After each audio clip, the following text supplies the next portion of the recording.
Na aula 2, que teve o nome Nosso Idioma Materno, eu conversei com vocês sobre uma marca humana que nos deixa completamente diferentes dos outros seres vivos desse planeta. Enquanto milhares de seres vivos desse planeta possuem uma carga instintiva que já possibilita a eles a comunicação por meio de linguagens específicas de cada espécie, o ser humano é o único ser vivente nesse planeta que não tem essa carga instintiva com relação à linguagem como os outros seres vivos. Nós aprendemos, nós construímos nossas linguagens.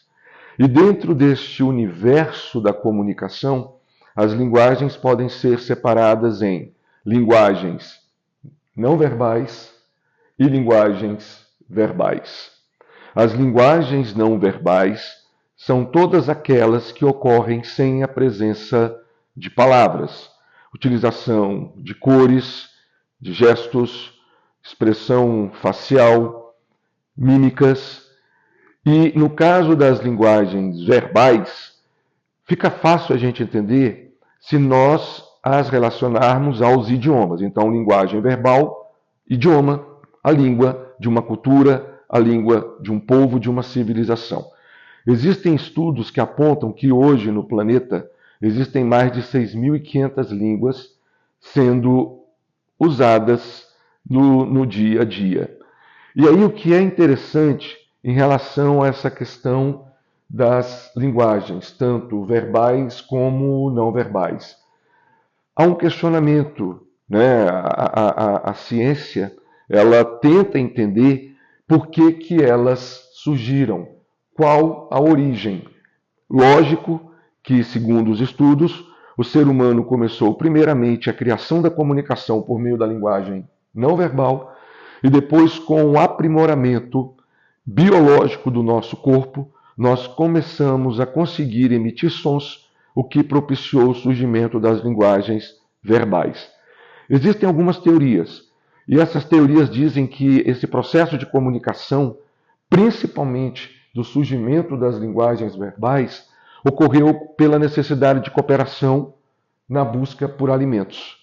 Então, aquele pequeno grupo, precisando organizar uma caça, informar onde tem melhor alimento, começou a fazer uso de grunhidos, de ruídos, que durante milênios foi se transformando na nossa linguagem verbal. Há também uma teoria que diz que esse processo de construção da nossa linguagem verbal veio também pela necessidade de fazer fofocas, de conversar, de compartilhar informações do próprio grupo. Agora, dentro desse processo, à medida em que há a jornada humana, surge também a necessidade de se contar histórias, de se relatar mitos, relatar fábulas, relatar lendas.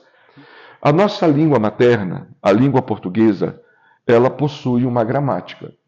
E aí a gente precisa entender que quando a gente fala gramática da língua portuguesa, na verdade é um conjunto é um sistema, vamos entender assim, a gramática passa a ser um sistema que coloca em funcionamento a organização das palavras no nosso processo comunicativo. Vou dar um exemplo.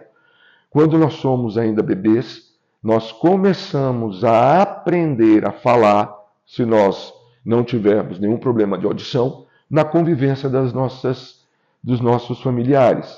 E nesse início, nós não conseguimos ainda formular as frases da maneira como o sistema da língua indica. Então, muitas vezes, a nossa frase ela não fica completa, a nossa frase ela fica fora de posição. E à medida em que nós vamos crescendo, esse sistema de funcionamento da nossa língua materna começa a ser introjetado, começa a ser percebido. É por isso que nós temos, dentro do nosso idioma, dois tipos de gramática. Uma gramática chamada internalizada, que é aquela que nós aprendemos com os familiares, aquela que nós aprendemos de maneira espontânea no dia a dia. Se você tem um irmão pequeno em casa, com 2, 3 anos, você observa no dia a dia como ele vai, ao ouvir a comunicação dos parentes, assimilando, guardando as palavras e aos poucos ele vai entendendo o funcionamento desse sistema que nos permite usar o nosso idioma materno. Agora, além dessa gramática internalizada, nós também temos um outro tipo de gramática chamada gramática normativa. E essa gramática ela é aprendida na escola. Ela passa a ter regras que orientam o que é certo, o que é errado, dentro de uma perspectiva de construção histórica da língua no meio do nosso povo.